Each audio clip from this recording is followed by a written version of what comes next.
Paz do Senhor! Uma ótima segunda-feira, um ótimo mês de dezembro, um dezembro abençoado para você em nome de Jesus.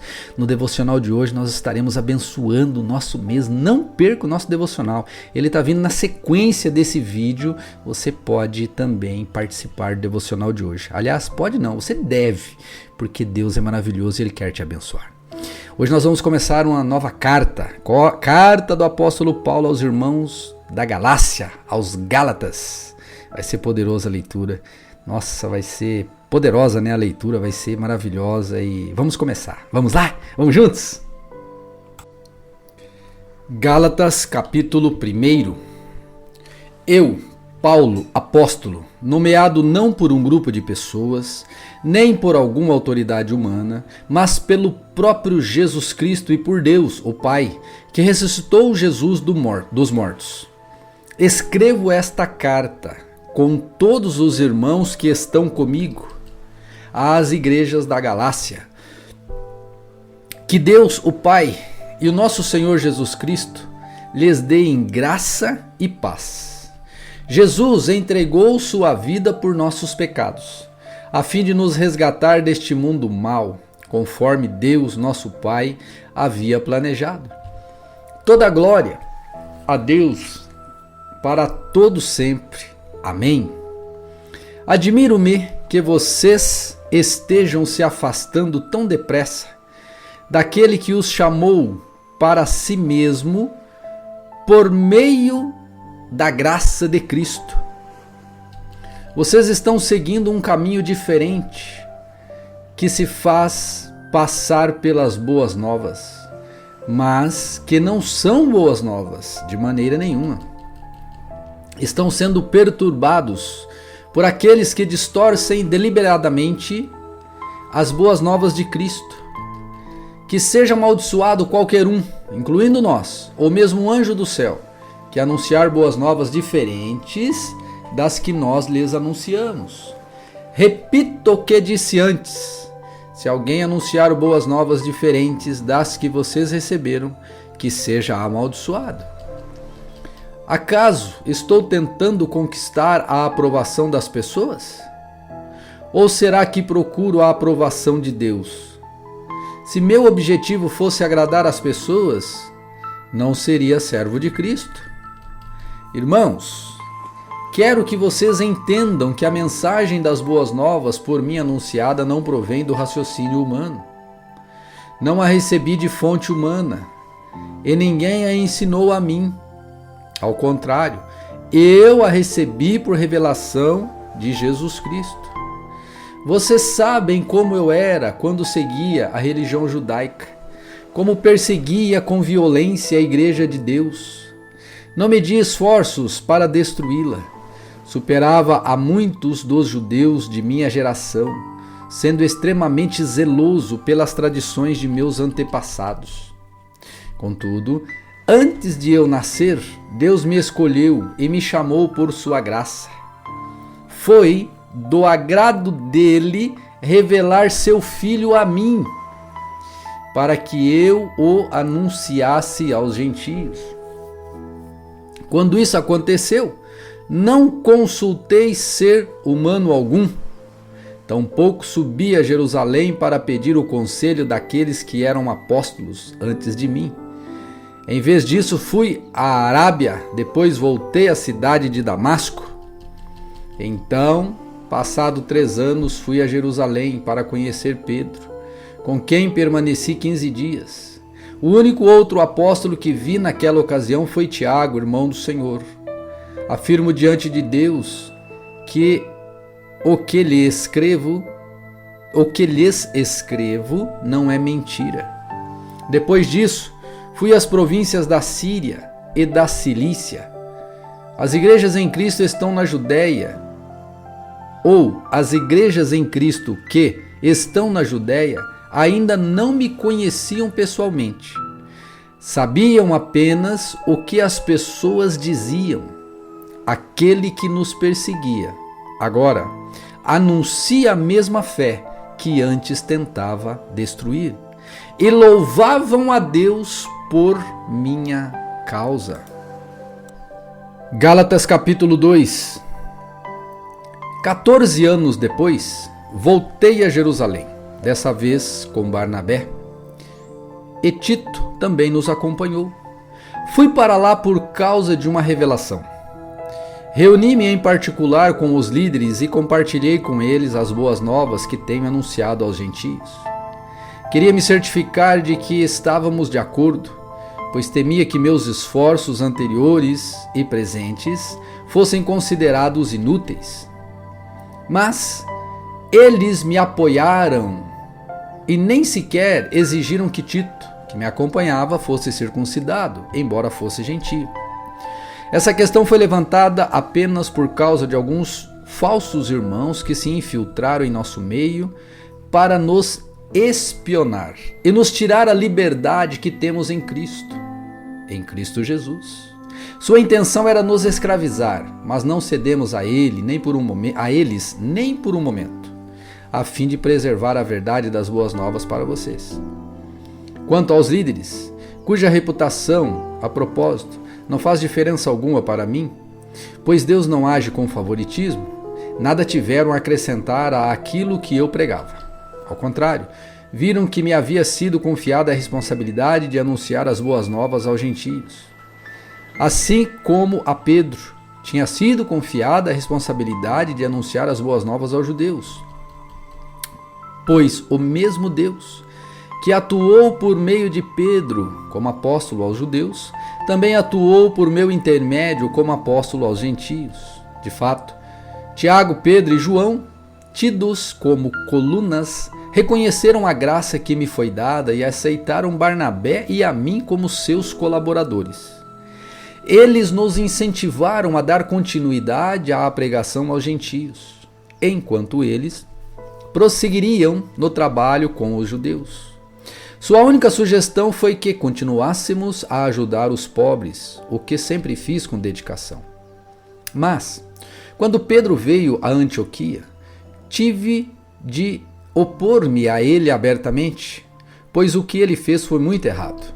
No começo, quando chegou, ele comia com os gentios. Mais tarde, porém, quando vieram alguns amigos de Tiago, começou a se afastar, com medo daqueles que insistiam na necessidade da circuncisão. Como resultado, outros judeus imitaram a hipocrisia de Pedro e até mesmo Barnabé se deixou levar por ela. Quando vi que não estavam seguindo a verdade das boas novas, disse a Pedro diante de todos: se você, que é judeu de nascimento, vive como gentio e não como judeu, por que agora obriga esses gentios a viverem como judeus? Você e eu somos judeus de nascimento e não pecadores, como os judeus consideram os gentios.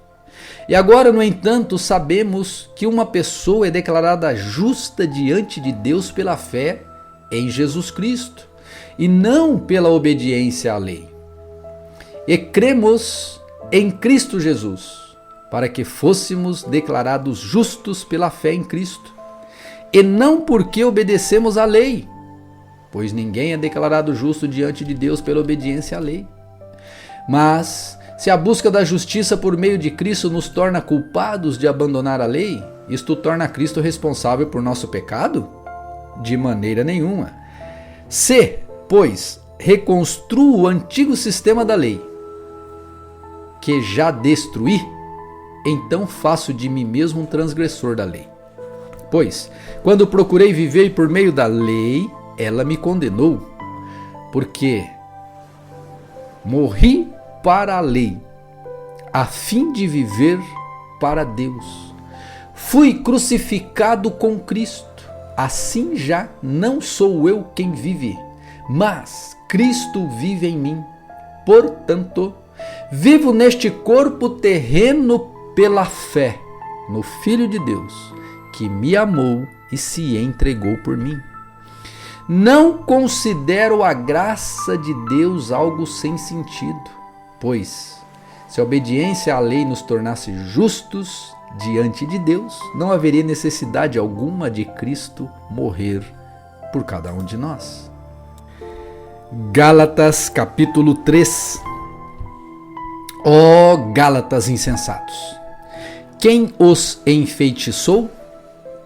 Jesus Cristo não lhes foi explicado tão claramente como se tivesse visto com os próprios olhos a morte dele na cruz? Deixe-me perguntar apenas uma coisa. Vocês receberam o Espírito porque obedeceram à lei ou porque creram na mensagem que ouviram? Será que perderam o juízo? Tendo começado no Espírito, por que agora procuram tornar-se perfeitos por seus próprios esforços? Será que foi à toa que passaram por tantos sofrimentos? É claro que não foi à toa. Volto a perguntar: acaso aqueles que lhes deu o Espírito e realizou milagres entre vocês, agiu assim porque vocês obedeceram à lei? Não. Ou porque creram na mensagem que ouviram? Da mesma forma, Abraão creu em Deus e assim foi considerado justo. Logo, os verdadeiros filhos de Abraão são aqueles que creem. As Escrituras previram esse tempo em que Deus declararia os gentios justos por meio da fé. Ele anunciou essas boas novas a Abraão há muito tempo, quando ele disse: todas as nações da terra serão abençoadas por seu intermédio. Portanto, todos os que creem participam da mesma bênção que Abraão recebeu por crer. Contudo, os que confiam na lei para serem declarados justos estão sob a maldição, pois as Escrituras dizem: maldito quem não se mantiver obediente a tudo que está escrito no livro da lei. É evidente, portanto, que ninguém pode ser declarado justo diante de Deus pela lei, pois as Escrituras dizem: o justo viverá pela fé. A lei, porém, não é baseada na fé, pois diz: quem obedece à lei viverá por ela. Mas Cristo nos resgatou da maldição da lei pronunciada pela lei, tomando sobre si a maldição por nossas ofensas. Pois as Escrituras dizem: maldito todo aquele que é pendurado no madeiro. Por meio de Cristo Jesus, os gentios foram abençoados com a mesma bênção de Abraão, para que recebêssemos pela fé o Espírito prometido. Irmãos, apresento-lhes um exemplo da vida diária. Ninguém pode anular ou fazer acréscimos a uma aliança irrevogável. Pois bem, Deus fez promessa a Abraão e a seu descendente. Observem que as Escrituras não dizem a seus descendentes, embora se fosse uma referência a muitos, mas sim a seu descendente, isto é, Cristo. É isto que quero dizer.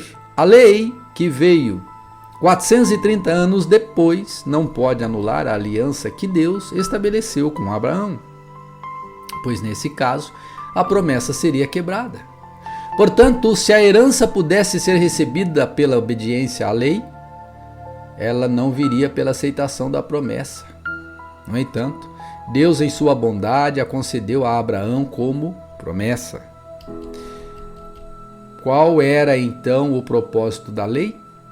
Ela foi acrescentada à promessa para mostrar às pessoas seus pecados, mas a lei deveria durar apenas até a vinda do descendente prometido. Por meio de anjos, a lei foi entregue a um mediador. O mediador, porém, só é necessário quando dois ou mais precisam chegar a um acordo, e Deus é um só. Existe, portanto, algum conflito entre a lei e as promessas de Deus? De maneira nenhuma. Se a lei fosse capaz de nos conceder nova vida, seríamos declarados justos pela obediência à lei. Mas as Escrituras afirmam que somos prisioneiros do pecado, de modo que nós, os que cremos, recebemos a promessa de libertação apenas pela fé em Cristo Jesus. Antes que o caminho da fé se tornasse disponível, fomos declarados ou colocados sob a custódia da lei e mantidos sob a guarda a sua guarda, até que essa fé fosse revelada. Em outras palavras, a lei foi nosso guardião até a vinda de Cristo. Ela nos protegeu até que, por meio da fé, pudéssemos ser declarados justos. Agora que veio o caminho da fé, não precisamos mais da lei como guardião, pois todos vocês são filhos de Deus por meio da fé em Cristo Jesus. Todos que foram unidos com Cristo no batismo se revestiram de Cristo. Não há mais judeus, nem gentios, escravo, nem livre, homem, nem mulher, pois todos vocês são um em Cristo Jesus. E agora que pertencem a Cristo, são filhos verdadeiros de Abraão, herdeiros dele segundo a promessa de Deus.